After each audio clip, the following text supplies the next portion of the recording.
Olá, queridos amigos.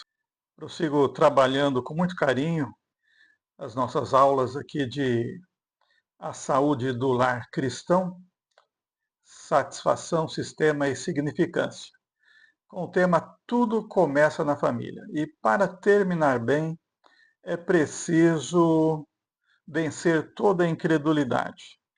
Conto com as suas orações. Espero que isso seja muito bom para você.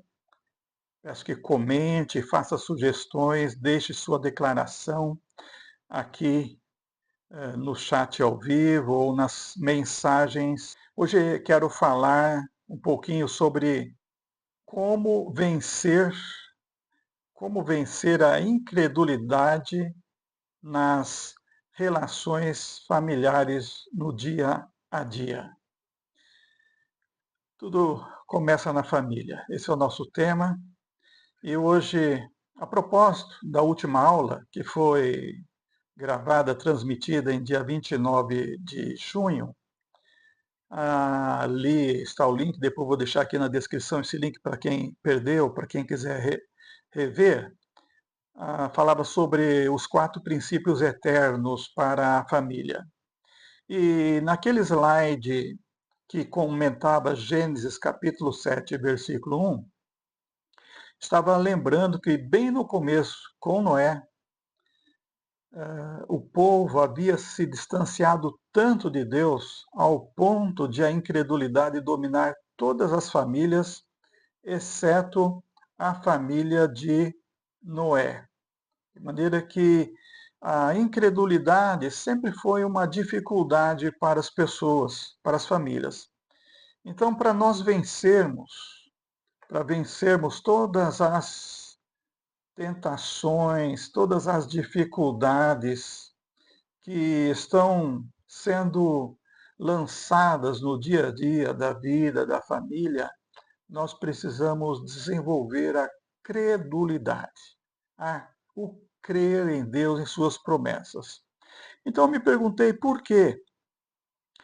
Por que duvidamos das promessas de Deus? Assim como nos dias de Noé as pessoas eram incrédulas, o Senhor Jesus também disse em Lucas capítulo 18, naquele slide da última aula, quando, porém, vier o Filho do Homem, porventura achará fé na terra? Isso me levou a questionar por que duvidamos das promessas de Deus. Primeiro, por esquecimento espiritual. Nós duvidamos porque nos falta boa memória, porque padecemos de esquecimento espiritual. E essa é uma razão porque duvidamos. Nós deixamos de nos alimentar da palavra de Deus.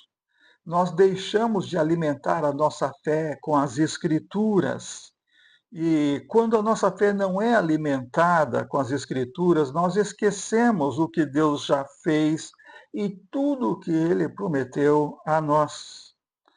O povo de Israel é um exemplo de como custa caro esquecer o poder de Deus e os feitos de Deus.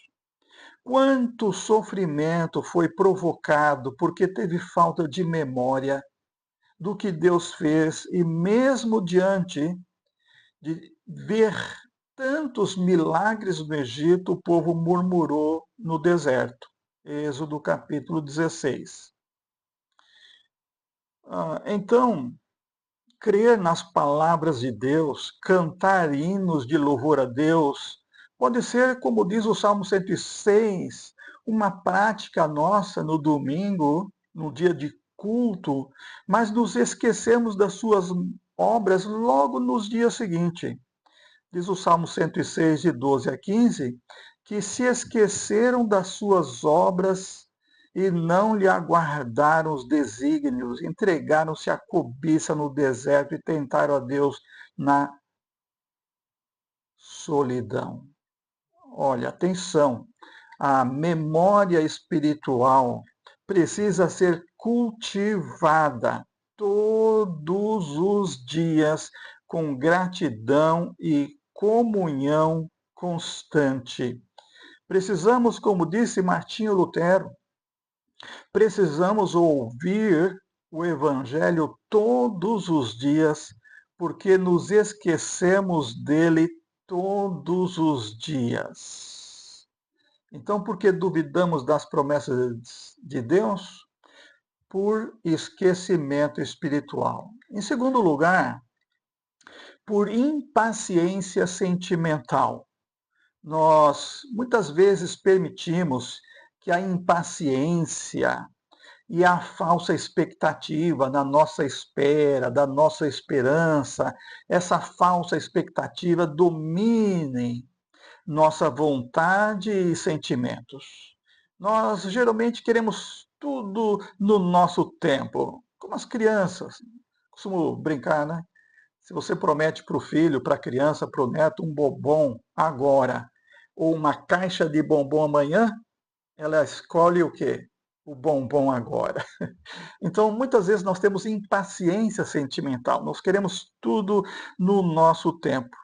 Quando a promessa de Deus demora, então somos tentados. Salmo 77, verso 8 diz: será que a sua promessa não tem mais valor? Perguntava o salmista, na sua impaciência.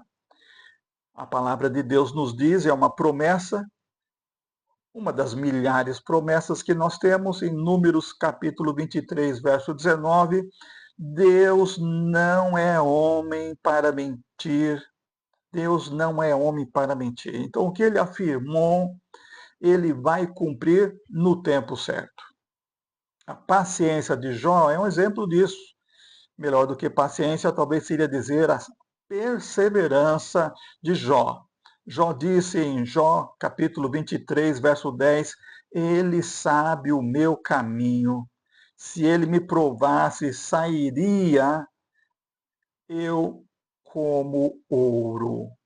Ernest Albert Gilbert, ele viveu no século, ele nasceu no século XIX, morreu em 1928, ele foi um missionário evangelista no Japão e ele foi muito conhecido por ter sido cofundador da Sociedade Missionária Oriental.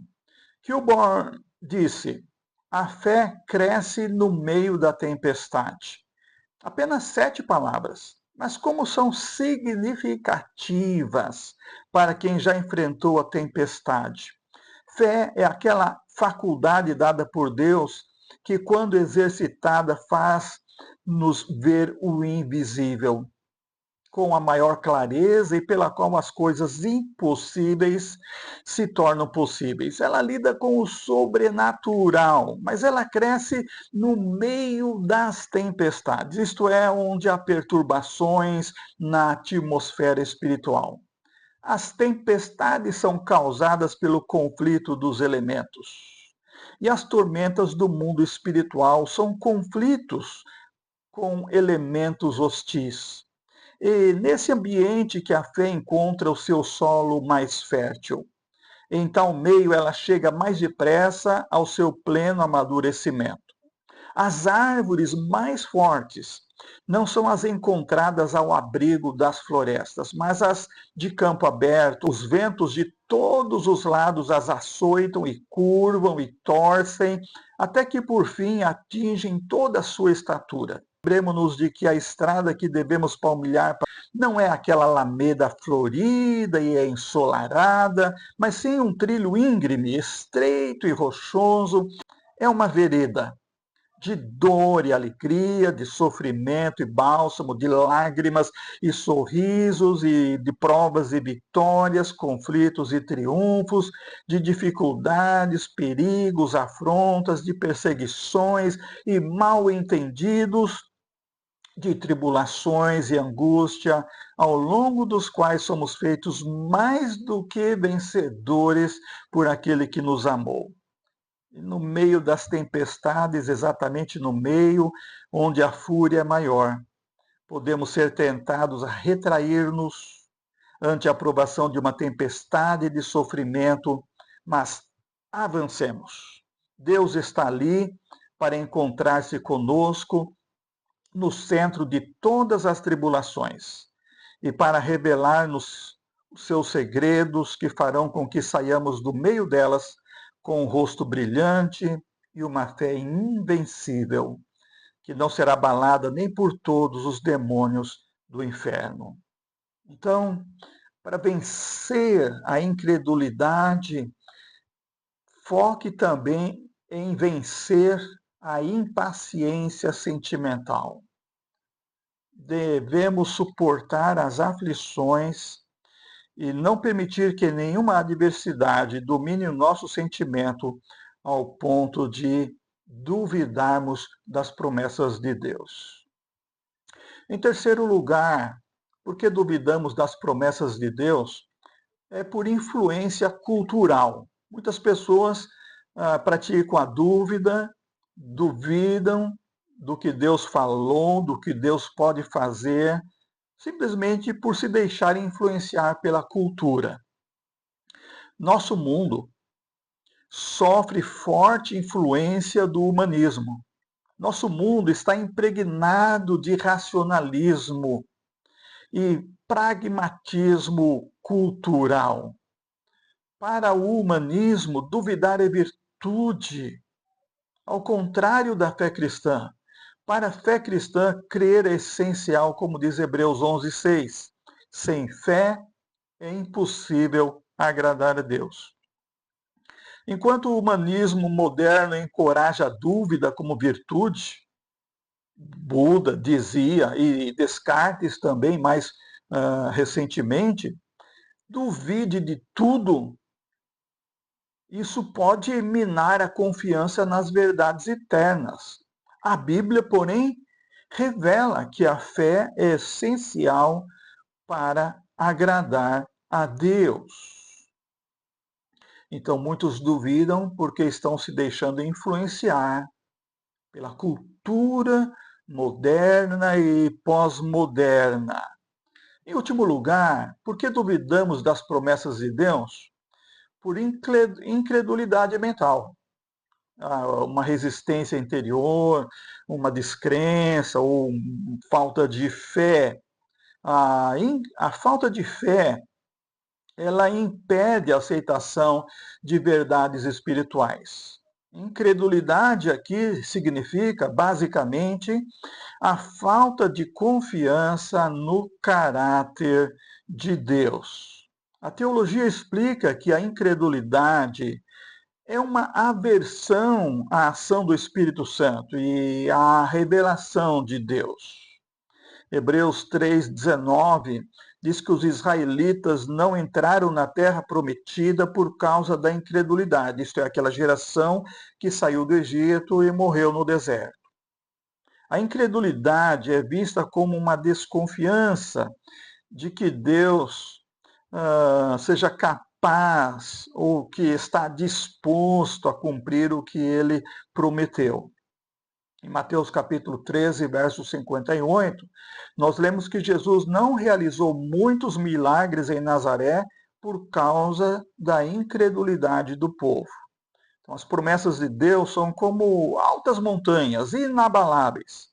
Estão firmadas na rocha eterna e seus picos estão tocando a eternidade. A incredulidade é um fruto que não pode anular a fidelidade de Deus. Como diz Romanos 3,3, se alguns forem incrédulos, a sua incredulidade não vai aniquilar a fidelidade de Deus.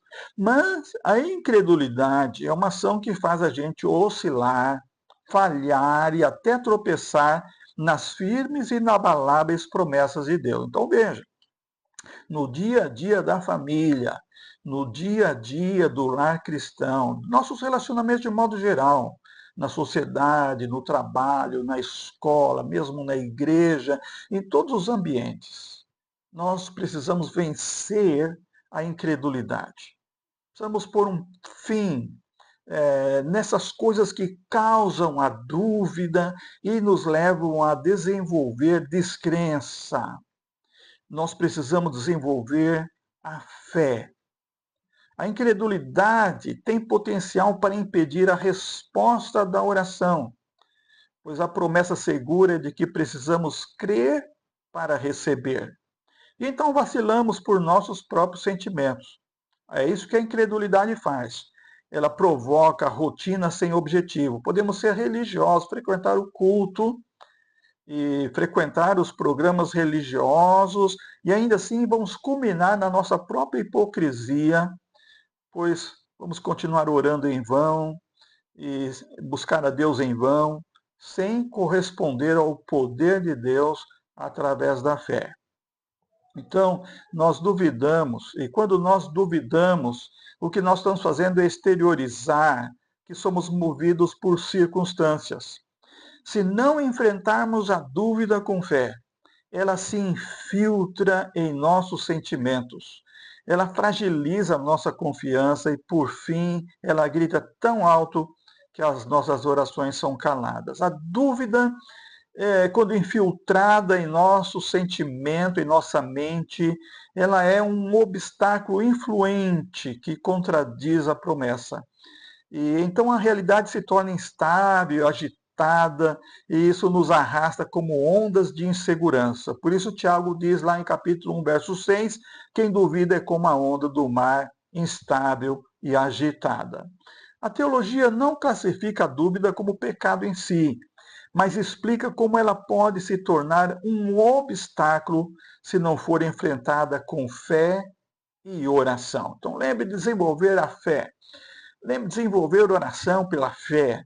O antídoto é confessar que está lutando com a dúvida e orar, como aquele pai de Marcos capítulo 9, 24 disse para Jesus: eu creio, Senhor, ajuda-me a incredulidade, ou ajuda-me na minha falta de fé. Devemos lembrar essas coisas e devemos crer nas promessas de Deus, sem nunca vacilar, sem nunca duvidar.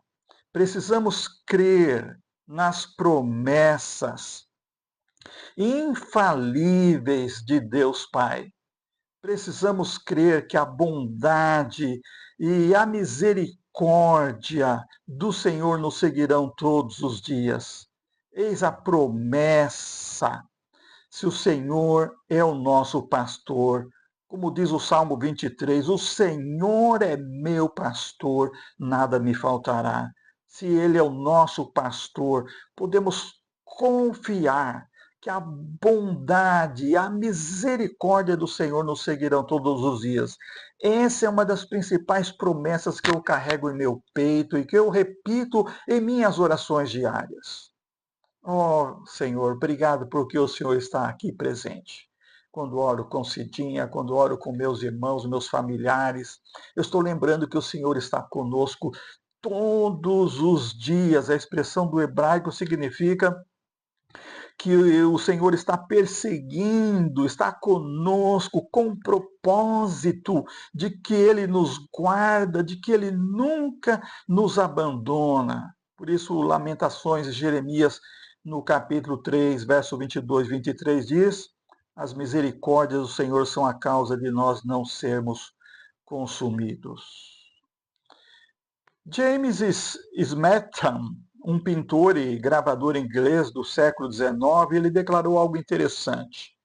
Ele declarou assim: todas as tristezas por que passo são fruto de incredulidade. Se eu sempre cresce que todo o passado está perdoado, que há suficiência de poder para o presente e que o futuro está cheio de esperança, como poderia deixar de ser feliz? Olha que maravilhoso. Lembre dessa frase. Todas as tristezas que nós passamos, que eu passo e que provavelmente você passa, são fruto de incredulidade. Precisamos crer que o nosso passado está perdoado e que há suficiência de poder para o presente, porque o Senhor está conosco todos os dias, porque a sua bondade, a sua misericórdia está presente conosco. Faça uma aplicação na vida diária, mesmo em momentos difíceis. Confie que Deus está presente. Haja crendo que a bondade e a misericórdia de Deus são promessas na sua vida, porque Deus tem um caráter imutável. E ainda que você tenha dificuldades, creia que nenhuma aflição, seja pobreza, seja doença, seja o que vier, lhe fará desistir ou duvidar das promessas de Deus. Aplique na vida diária, em momentos difíceis, a confiança de que Deus está presente, agindo com bondade e misericórdia. Confie que Deus está presente. Nunca duvide de que Deus está presente. Essa é minha experiência. E essa é minha confiança. E eu tenho confiado de que o Senhor está presente. E isso me sustenta todo dia, todos os dias. A certeza de que essas virtudes me acompanham. E você pode desenvolver também essa fé de que a bondade e a misericórdia, pelo caráter imutável de Deus, está com você todos os dias, trazendo paz, esperança e segurança. Deus abençoe. Deixe aqui no chat de onde você está vendo, participando. Fale com seus amigos, com alguém. Compartilhe também. Eu gostaria de ver também participando dessas nossas apresentações, no sentido de levar isso também, se ajudou você. Diga aí se tem alguma dúvida, pode escrever nas mensagens, estarei, à medida do possível, respondendo um a um. Deus abençoe a todos, porque tudo começa na família e pode terminar bem se nós começarmos por esse modo, eliminando toda a incredulidade. Vamos prosseguir, há muitos temas para a gente poder meditar, ou relembrar de como é importante a família estar sempre vivendo na dependência de Deus. Amém.